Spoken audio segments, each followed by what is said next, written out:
राधे राधे दोस्तों।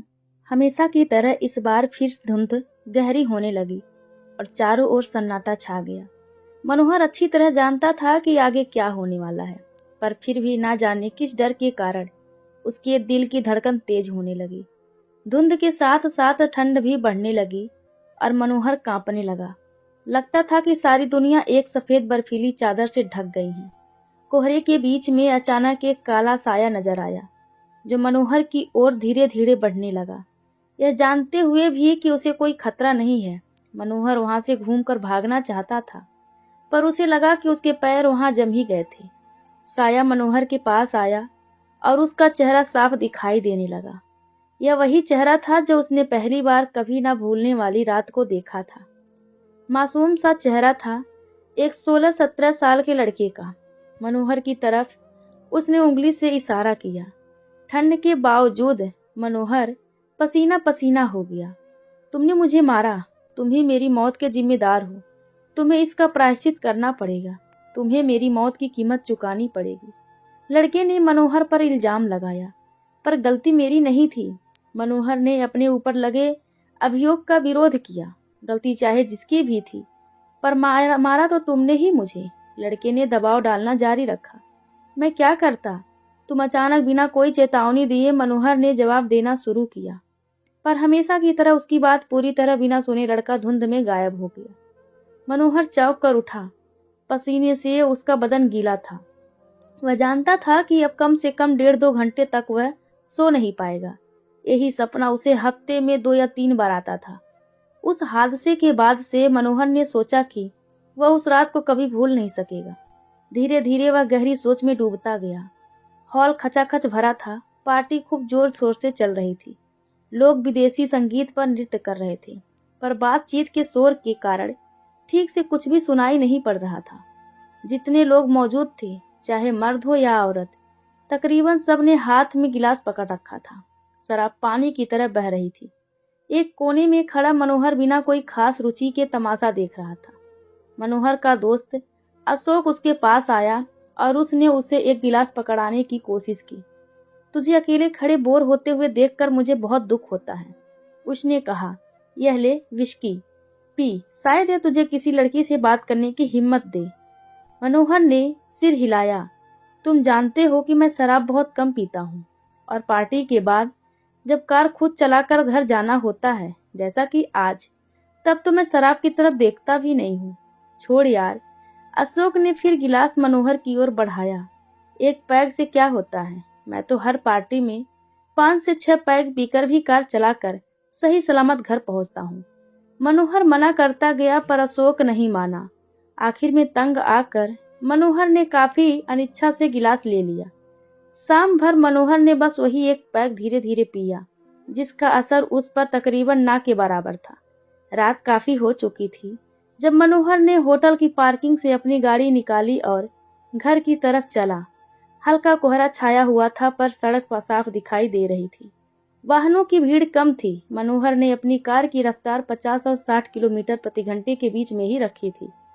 उसे सामने चौराहे पर बत्ती हरी दिखाई दी, इसलिए मनोहर ने रफ्तार कम नहीं की। अचानक उसके बिल्कुल सामने सेलफोन पर बात करता एक युवक सड़क पार करने लगा।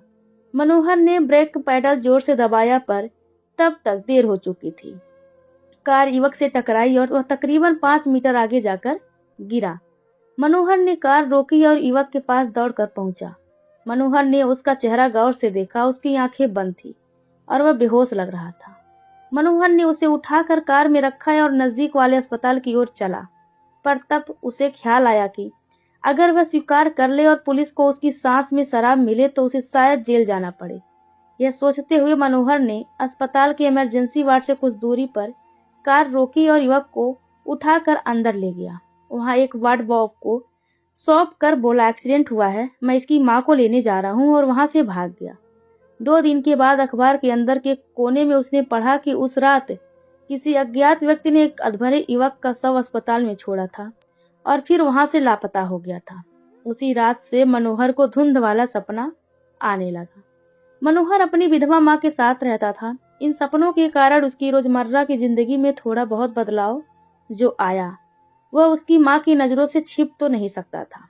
पर जब भी वे इस मामले में कोई सवाल करती थी तो मनोहर बात टाल जाता था। मनोहर 28 साल का हो चुका था, अच्छी नौकरी कर रहा था।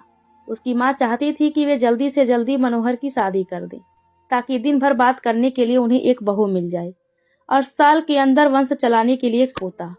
मनोहर भी शादी करने की सोच रहा था, पर हादसे के बाद से उसका मिजाज बदल गया। शादी की बात उसके दिमाग से निकल सी गई।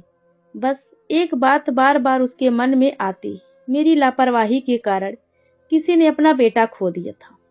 अपने दोस्त को भुलाने के लिए मनोहर दिन रात काम में जुटा रहने लगा। दिन में तो दफ्तर की चहल पहल में उसका ध्यान बट जाता था, पर रात को खासकर धुंध वाला सपना आने के बाद उस पर उदासी छा जाती थी। उस रात के बाद उसने कभी शराब को हाथ नहीं लगाया और कंपनी की पार्टियों में भी शराब परोसना बंद कर दिया। हादसे के 6 महीने बाद मनोहर के दफ्तर में एक नई लड़की भर्ती हुई। उसका नाम मीना था और वह सीधे कॉलेज से बीए करने के बाद नौकरी करने आई थी। मीना को उसका काम समझाने की जिम्मेदारी मनोहर को सौंपी गई। मीना काफी बुद्धिमान थी और उसमें काम सीखने का जोश भी था। मनोहर उसकी लगन से बहुत खुश था। धीरे धीरे मनोहर मीना की ओर आकर्षित होने लगा और उसे लगने लगा कि मीना उसके लिए एक आदर्श जीवन साथी बन सकती है। उसके साथ शादी करके जिंदगी काफी मजे से कट सकेगी। पर शराफत के भी कुछ नियम होते हैं। मनोहर ने अपनी भावनाओं के बारे में मीना को तनिक भी ज्ञान होने नहीं दिया। एक दिन सुबह मीना मनोहर के केबिन में आई। Good morning sir. Good morning Meena, Manohar ने जवाब दिया। जन्मदिन मुबारक हो सर। Happy birthday. धन्यवाद, मनोहर बोला। पर मैं हैरान हूँ, आज तक तो इस दफ्तर में किसी ने मुझे जन्मदिन की बधाई नहीं दी। तुम्हें कैसे पता चला कि आज मेरा बर्थडे है? मीना पहले थोड़ा शर्माई और फिर उसने जवाब दिया, आपको याद होगा कि पिछले हफ्ते आपने मुझे अपना ड्राइविंग लाइसेंस दिया था, उसकी फोटोकॉपी बनवाने के लिए। मैंने उसी में देख लिया था कि आपका जन्मदिन कब है। उसकी बात सुनकर मनोहर को बहुत अच्छा लगा। वह सोचने लगा कि शायद मीना उसे पसंद करने लगी है। उसी दिन दोपहर को बारिश हुई और फिर लगातार काफी तेज होती ही रही। मनोहर जानता था कि मीना लोकल बस से घर जाती थी। उसने मीना को बुलाया और पूछा, तुम्हारे पास छतरी है? नहीं सर, मीना ने जवाब दिया। आज सुबह तो आसमान बिल्कुल साफ था, इसीलिए मैं अपनी छतरी घर पर ही छोड़ आई। तब तो तुम घर जाते जाते बिल्कुल भीग जाओगी। कोई बात नहीं सर, मैं बारिश में कई दफे भीगी हूँ, पर तुम बीमार पड़ सकती हो। मनोहर के स्वर में चिंता भरी हुई थी। तुम रहती कहाँ हो? बापू नगर में सर, मीना ने बताया। वह मेरे घर जाने के रास्ते से कोई खास दूरी पर नहीं है। आज मैं तुम्हें कार से तुम्हारे घर पर छोड़ूंगा। नहीं सर, इसकी जरूरत नहीं है। मीना ने मनोहर की बात का विरोध किया। आपको खामखा दिक्कत होगी, मैं खुद चली जाऊंगी रोज की तरह। पर मनोहर ने मीना की एक ना सुनी और उसे अपनी कार से घर पहुंचाया।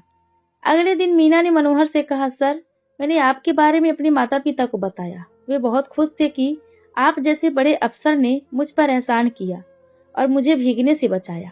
वे आपसे मिलना चाहते हैं। हमारे यहाँ किसी दिन चाय पीने आइए। जरूर आऊंगा, मनोहर ने जवाब दिया। मन ही मन उसने सोचा कि यह अच्छा मौका होगा यह तय करने के लिए कि मीना से मेरी शादी करने की कितनी संभावना है। कुछ दिन बाद मनोहर को मीना के साथ चाय पीने का मौका मिला। उनके दफ्तर में यह ऐलान हुआ कि अगले दिन शाम को शहर में बड़े जुलूस के कारण सड़कें बंद कर दी जाएंगी, इसीलिए दफ्तर में 2 घंटे पहले छुट्टी होगी। मनोहर ने मौके का फायदा उठाकर मीना को सूचित कर दिया कि अगले दिन वह मीना के साथ उसके घर जाएगा।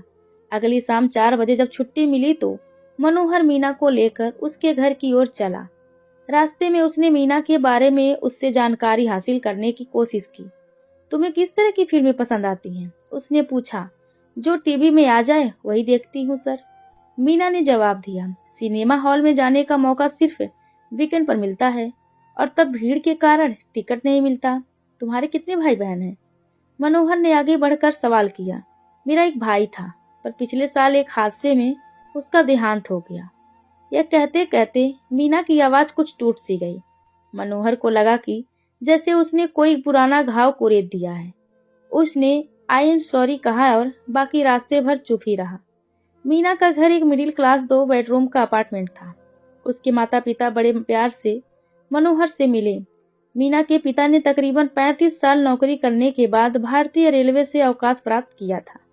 बैठक में बैठकर वे और मनोहर आने वाले चुनाव के बारे में बात करने लगे। मीना और उसकी माँ अंदर जाकर चाय का बंदोबस्त करने लगी। बात करते करते मनोहर की नज़र इधर उधर घूम रही थी। अचानक उसे बड़े जोर का झटका लगा और वह हैरान रह गया।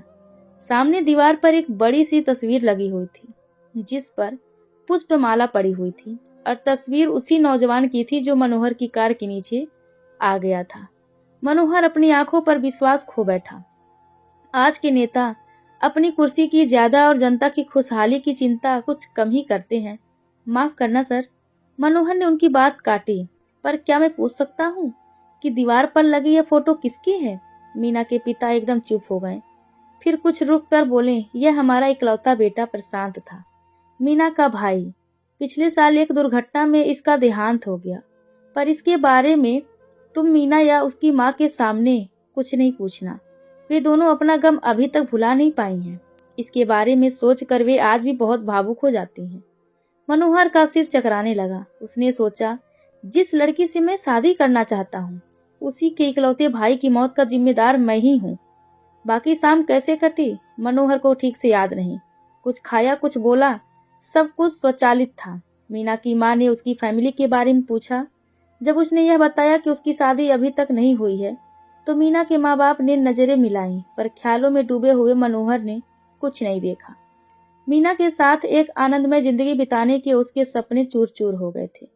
तकरीबन 1 महीना बीत गया। एक दिन बातचीत के दौरान मीना ने मनोहर से कहा, सर, मेरे माता पिता मेरी शादी कराना चाहते हैं। वे मेरे लिए दूल्हा ढूंढ रहे हैं। अगर आपकी नज़र में कोई योग्य लड़का हो तो उन्हें सूचित कर दें। वे जाति पाति को नहीं मानते हैं, न ही कुंडली मिलवाना जरूरी समझते हैं, पर लड़का कामकाजी होना चाहिए। और यह भी ख्याल रखें कि हम कोई खास दहेज भी नहीं दे सकेंगे। मैं देखता हूँ, अगर कोई मिल गया तो अवश्य उन्हें बता दूंगा। मनोहर ने जवाब दिया, पर मन ही मन वह अपने आप को कोसने लगा। वह जानता था कि वह मीना के लिए लड़का कभी नहीं ढूंढेगा। कुछ दिन बाद मीना ने अपनी शादी की बात फिर छेड़ी। उसने कहा, मेरी शादी के दौरान मुझे बस एक ही गम रहेगा। वह क्या? मनोहर ने पूछा। वह यह कि मेरा प्यारा भाई प्रशांत मुझे दुल्हन के रूप में देखने के लिए वहां नहीं होगा। वह हमेशा कहता था कि मेरी शादी में वह खूब नाचेगा। मीना की आवाज में निराशा थी। यह तो उचित है, मनोहर ने माना। काश वह उस दिन दोपहर के खाने के तुरंत बाद अपने दोस्तों के साथ स्विमिंग पूल नहीं गया होता। क्या मतलब? मनोहर ने पूछा। आपको पता नहीं कि प्रशांत की मौत कैसी हुई? मीना ने पूछा और बात को आगे बढ़ाते हुए बोली, वह लंच के फौरन बाद तैरने गया। पुल में अचानक उसके पेट में मरोड़ उठने लगी और वह डूबकर मर गया। उसके दोस्तों ने और वहां मौजूद लाइफ गार्ड ने उसे बचाने की बहुत कोशिश की, पर शायद उसकी मौत का वक्त आ चुका था। 1 हफ्ते पहले ही वह सेल फोन पर बात में व्यस्त हालत में एक कार के रास्ते में आ गया था, पर लगता है कार कोई शरीफ आदमी चला रहा था, क्योंकि उसकी गलती नहीं होने पर भी उसने प्रशांत को अस्पताल पहुंचाया और फिर गायब हो गया। उस हादसे में तो वह बच गया, लेकिन मनोहर को लगा कि जैसे एक पहाड़ उसके सिर पर से उठ गया हो। मन ही मन उसने अपने आप से वादा किया कि अगले ही दिन वह मीना के घर जाकर उसके माँ बाप से मिलकर मीना का हाथ मांगेगा। और उसको यकीन था कि उस दिन के बाद वह डरावना सपना उसे फिर कभी नहीं आएगा। तो दोस्तों, हमारी आज की कहानी आप सभी को कैसी लगी? कृपया कमेंट करके जरूर बताएं और चैनल को लाइक शेयर और सब्सक्राइब करना बिल्कुल ना भूलें। धन्यवाद आप सबका।